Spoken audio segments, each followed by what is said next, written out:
Վերադարձանք տաղավար եւ եթերը մոտենում է ավարտին եւ ավարտը շատ մշակութային է լինելու։ Հա, բայց ամփոփումը շատ մշակութային է լինելու, ավարտվել է թատրոն կատարողական արվեստների ֆրանկոֆոն փառատոնը, այն տեղի ունեցավ Երևանում, Կապանում, Գորիսում եւ Գավառում, այդ ընթացքում Հայաստանում էին աշխարհահռչակ պարուսույցներ, դրամատուրգներ, մեր տաղավարում է փառատոնի հիմնադիր տնօրեն Սաթե Խաչատրյանը, բարև ձեզ, բարի լույս։ Bonjour. Մի քանի բառ սովորել ֆրանսերեն, հատուկ Սաթեի շփվելու համար։ Նախ շնորհավորում ենք, որ եւս մեկ փառատոն ավարտվեց եւ համոզված եմ, որ արդեն հաջորդին սկսել եք պատրաստվել։ Այո, շնորհակալ եմ հրավերի համար։ Փառատոնը ավարտվել է նոյեմբերի 3-ին եւ հենց նույն օրը գիշերը սկսել ենք արդեն մտածել ինչպես ենք կազմակերպելու հաջորդ տարվա փառատոնը, չնայած բոլոր այն ահռելի դժվարություններին, որոնց հանդիպեցինք մենք փառատոնը կազմակերպելու ընթացքում, միևնույն է արձագանքներն այնքան դրական են եւ ոգեվորող, որ անշուշտ ցանկանում ենք, որ այն դառնա ամենամյա։ Բայց քանի որ մենք սահմանել ենք որոշակի սանդղակ առաջին հերթին մեզ համար, որակի եւ մեզ համար շատ կարեւոր է, որ մեր հրավիրյալ արվեստագետները ֆրանկոֆոն աշխարհի լինեն թե մեծ ճանաչում համբավ ունեցող եւ թե լուրջ ստեղծագործությունների հեղինակ, իսկ այդ ամենը ուղիղ համեմատական է նաև ֆինանսի հետ այսօր,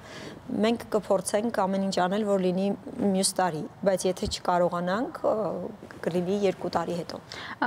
Ուշ լինի։ Հուսանք, որ կլինի, որ մեր գործընկերները ականջալուր կլինեն մեր առաջարկին եւ այն ինչ որ տեղի է ունեցել նաեւ ոգեվորող կլինի մեր գործընկերների համար։ Նշեցիք դժվարությունների մասին, ինչ դժվարությունների մասին է խոսքը, կազմակերպչական, ֆինանսական, որոնք են այդ դժվարությունները։ Եթե շատ այդպես տարածվենք դժվարությունների մասին, մեկ եթերը չի բավարարի, շատ կարճ այդպես ամփոփեմ, հիմնական դժվարությունները եղել են տեխնիկական եւ յուրաքանչյուր փառատոն, իսկ Հայաստանում շատ կան փառատոններ կատարողական արվեստների եւ նրանցից յուրաքանչյուրը շատ կարևոր է Հայաստանի համար, թե Հայաստանի հանրահռչակման համար, թե հայ եւ միջազգային ճանաչում ունեցող արվեստագետների միջև շփումներ ապահովելու համար։ Բայց ամեն դեպքում բոլոր փառատոններն էլ գալիս են փաստելու, որ Հայաստանում կան տեխնիկական խնդիրներ, թատրոնների, մեր մշակութային կենտրոնների տեխնիկական հագեցվածության, զինվածության առումով եւ դրանք պետք է կամաց իրականում արագ, բայց գոնե կամաց ցանկալի է որ սկսեն գործել։ Բայց փառատոնները կներեք, բայց այս փառատոնները գուցե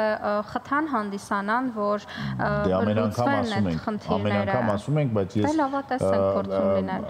հաջորդ հարցը կլինի հետևյալը, ամփոփեք, պատմեք մի քիչ ինչ է դեպի այն մարդկանց համար, որոնք որ տեղյակ չեն, իսկ ես այս ընթացքում ասեմ, որ հասկանալով ինչի ասում Սաթեն, ասեմ, որ օրինակ ցավոք սրտի մենք անգամ Երևան քաղաքում, մայրաքաղաքում ունենք 1, մաքսիմում 2 թատրոն, որտեղ որ կարող ես դու բերել եւ ներկայացում բեմադրել այն ներկայացումը, որը որ Ֆրանսիայում տասնյակ կամ Գերմանիայում տասնյակ եւ հարյուրավոր դահլիճներում կարող է բեմադրվել։ Ցավոք սրտի Երևանից դուրս մենք չունենք այդպիսի դահլիճներ եւ Երևանում էլ շատ քիչ։ Եվ շատ լավ է որ այսպիսի փառատոններ են տեղի ունենում եւ մարդկանց ասում են որ ժողովուրդ սա պետք է անել, սա հնարավոր է անել, որտեվ երբ որ ես օրինակ տեսա Pixel-ը, ես մտածեցի որ սա անհնարին է, բայց հետո որ տեսնում ես այդ մարդիկ ինչ են անում, ասում եմ Բայց հերիք չի այդ մարդու գլխու ուղեղի մեջ այդ ամենը ծնվեն, նաև տեխնիկապես կարողացել են դա բերեն հասցնել այդ գագաթնակետին։ Իսկապես տեխնիկապես ամենաբարդ ներկայացումն էր Pixel-ը եւ դուք շատ լավատես եք ասելով, որ երևանյան թատրոնները կարող են հյուրընկալել այս ոչ, որովհետեւ ես իրականում շատ կառուցողական եմ խոսքը եւ բոլորովին որևէ մեկին քննադատելու ցանկություն չունեմ, պարզապես այդ ներկայացումը միայն անելու համար Արժևները դրված չի եղել երբևիցե, թե Վերջին 10 տարիներին մենք լսում ենք թատրոնների մոտակա վերանորոգումների մասին։ Եվ վերանորոգումների մասին։ Այո, եւ որոշները վերանորոգվում են, որոշները ոչ։ Ամեն դեպքում այն ինչ մենք բարձրաձայնում ենք, կրկնում եմ, կառուցողական նպատակ ունի եւ շատ կարեւոր է, որ յուրաքանչյուր թատրոն հրաշալիորեն գիտի իր հագեցվածությունը։ Դուք որպես նաեւ ռեժիսոր, որը որ բեմադրում է Ես այսպիսի խնդիր եմ տեսնում մեր հասարակության մեջ առհասարակ տեսեք, ձեզանից առաջ այստեղ նստած էր գլխավոր մարզիչը ջյուդոյի, մեր հավաքականի եւ ասում էր մենք ունենք այսքան գումար եւ փորձում ենք այս գումարի մեջ տեղավորվենք։ Թատրոնը ունի այսպիսի տեխնիկական հագեցություն եւ փորձում է տեղավորվի։ Մարդիկ փորձում են չդուրս գան իրենց կոմֆորտի զոնայից կամ եւ դա միայն թատրոնում ու սպորտում չի, մեր կյանքում է այդպես, ցավոք սրտի, չէ։ Ես ունեմ այս շորը, ուրեմն էսի կհակնեմ, չեմ էլ ուզի մտածեմ, որ մի Բայց ֆինանսավորում չկա, ինչ անեն։ Պետք է մտքի թռիչք այնքան լինի, որ դու ստիպես, որ այդ ֆինանսավորումը լինի։ Ինձ թվում է այդպես պետք է լինի։ Իրականում, եթե տեղավորվեինք այն ֆինանսական բյուջեի մեջ, որը ունեինք, մենք չէինք անի այնինչ արեցինք, այսինքն Մեր խոսքը դրա մասին է, որ մի քիչ խիզախ պետք է լինես։ Այո, իսկապես այս պարագայում մենք խիզախեցինք եւ հավակնությունը փառատոնի շատ մեծ է եւ շատ հարցեր ընկերական միջավայրով է լուծվում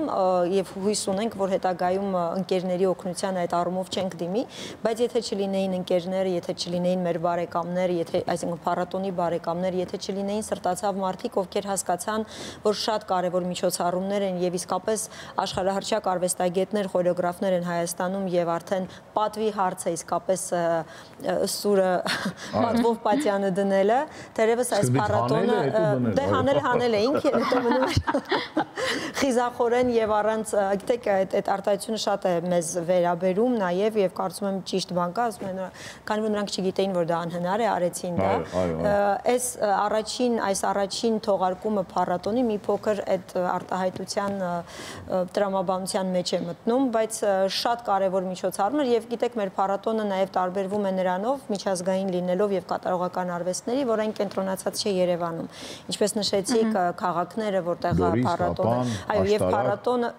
չէ, Գորիս Կապան, այո, եւ փառատոնը մեկնարկել է Կապանում եւ ավարտվել է Երևանում։ Եվ փառատոնը ունի մի քանի շատ կարեւոր շեշտադրումներ, որոնց մեջ է պարը պերֆորմանսը, բայց նաեւ դրամատուրգիան, դրամատուրգիական ռեզիդենցիաները, որոնք անցկացվեցին Կապանի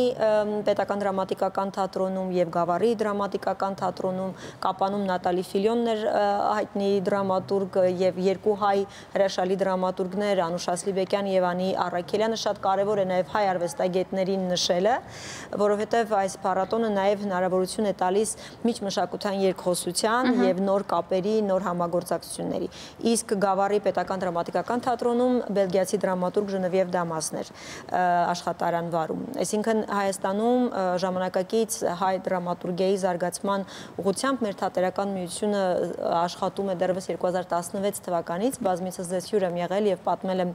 եւ թարգմանական գործունեության մասին եւ թատերականացված ընթերցանությունների, այդ պիեսների հանրահռչակման հետ կապված բոլոր աշխատանքների։ Այնպես որ սա տրամաբանորեն շարունակում է մեր թատերական միությունը։ Մյուս կարևոր ճյուղը պարն էր, որի շրջանակում 3 խոշոր ներկայացումներ էին այստեղ եւ խոշոր արվեստագետներ, Մուրադ Մերզուկիի Պիքսել ներկայացումն էր, որով ցանկանում ենք ցույց տալ Հայաստանում, երկիր, որ հավակնում է թվային տեխնոլոգիաներում համաշխարհային մակարդակում իր տեղը եւ դիրքը այսպես գրավելու եւ դրա համար ունի բոլոր հնարավորություններ եւ իսկապես պոտենցիալ Հայաստանում, ամեն դեպքում կարեւոր էր նշելը, բարձրաձայնելը, որ նորագույն տեխնոլոգիաները միայն ռոբոտաշինության մեջ չեն կիրառվում, միայն զինարտադրության մեջ չեն, այսինքն բոլոր են հայտնի ոլորտներում, որոնց մասին գիտենք եւ որոնք տրամաբանված են, այլև մշակույթի մեջ է շատ լուրջ եւ կարեւոր տեղ զբաղեցնում եւ ժամանակն է, որ մեր արվեստագետները եւս սկսեն դրանով հետաքրքրվել եւ Հայաստանում, որպեսզի նորագույն տեխնոլոգիաների զարգացումը համաչափ բաշխված լինի։ Մենք ոչ աստղեր ենք ուզում, ոչ եւ դրա կրողը։ Եվ այո, եւ տեխնոլոգիաները դառնան մշակույթի կրող եւ մշակույթը դառնա տեխնոլոգիաների կրող, սա կարեւոր է։ Եվ մյուս ներկայացումը արդեն պերֆորմանսն է, աշխարհահռչակ պերֆորմեր Յոան Բուրժուայի, որը տեղի ունեցավ թե ազգային պատկերասրահում եւ որպեսզի մարդիկ կարողանային անպայման անմասն չմնալ, մենք փակումն արեցինք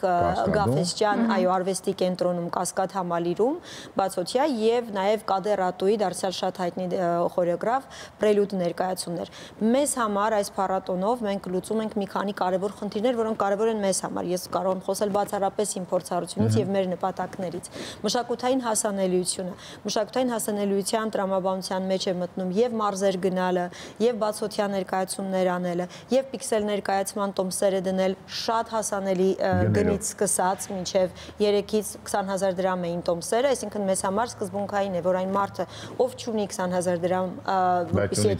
բայց ունի ցանկություն, իրեն հասանելի արժեքով կարողանա տոմսը ձեռք բերել եւ ներկա լինել։ Այդ չեմ ասում Կասկադ համալիրում տեղ ունեցած Գաֆեսյան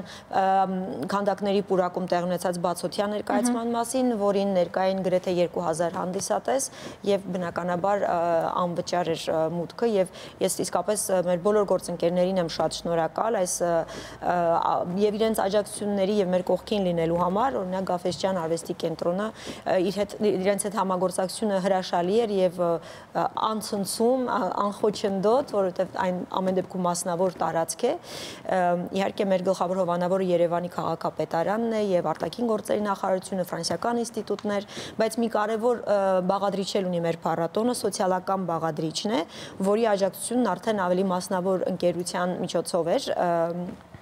չգիտեմ, եթե իրավունք ունեմ իրենց անունը տալու, ամեն դեպքում Արարատ բանկներ եւ շատ կարեւոր է մեզ համար, որ մասնավոր ընկերությունը ոչ թե ընտրեց այն միջոցառումները ֆինանսավորելու, որոնք մեծ, այսպես ավելի մեծ մասշտաբներ ունեին, այլ ավելի համեստ, բայց կարեւոր սոցիալական ուղղվածությունը մեր շվեյցարացի արտիստները,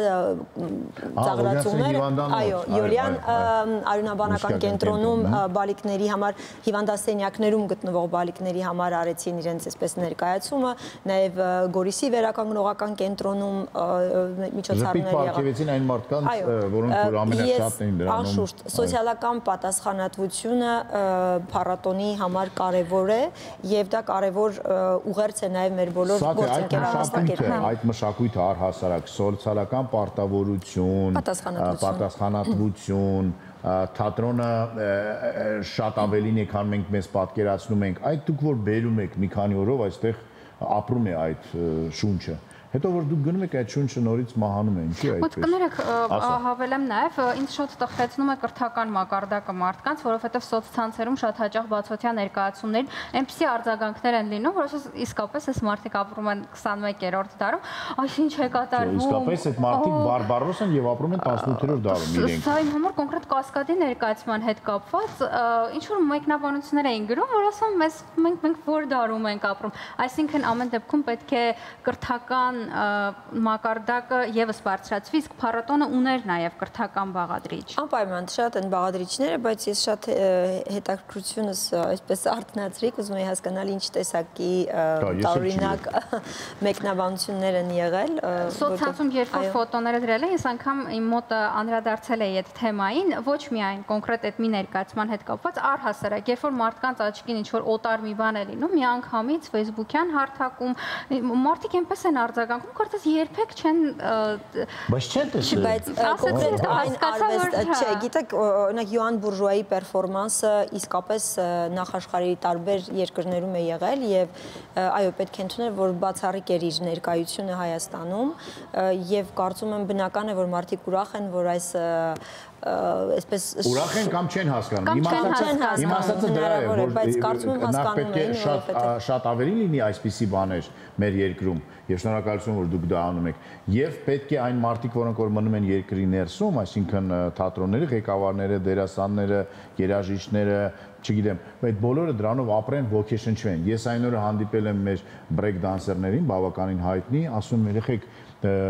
տղաներ պիքսելներ այստեղ Մուրադ Մարզուկի ասում, բա մենք չգիտենք, բաս իմացեք։ Ամեն ուր ասում էր դրա մասին։ Կարծում եմ այդ առումով մեր թիմը բավականին լավ է աշխատել հանրահռչակման տեսակետից, ինչ դժվար է պատկերացնել, որ ինֆորմացիան տեղ չի ասել։ Ամեն դեպքում սա ոչ վերջին անգամ էր եւ հատկապես Մուրադի հետ մեր համագործակցությունը գիտեք նռանգույնը ներկայացումից է սկսվել դեռ հայ-ֆրանսիական Փարաջանովին նվիրված, այն շարունակական կլինի եւ մեր արվեստագետներ, որոնք ցանկություն ունեն միանալու այս հրաշալի նախաձեռնությանը, իրենց ասում ենք սիրով։ Շնորհակալություն Սաթե Խաչատրյանին, շարունակեք ձեր գործը, դժվարին, բայց շատ կարևոր մեր հասարակության եւ մեր երկրի եւ մեր սերունդների դաստիարակության գործում մշակութային գործը, այս պահին մենք շարունակում ենք գովազդով զբաղվել։ Մենք չէ, գովազդ Շանթի եթերում։ Գնացինք գովազդ դիտելու։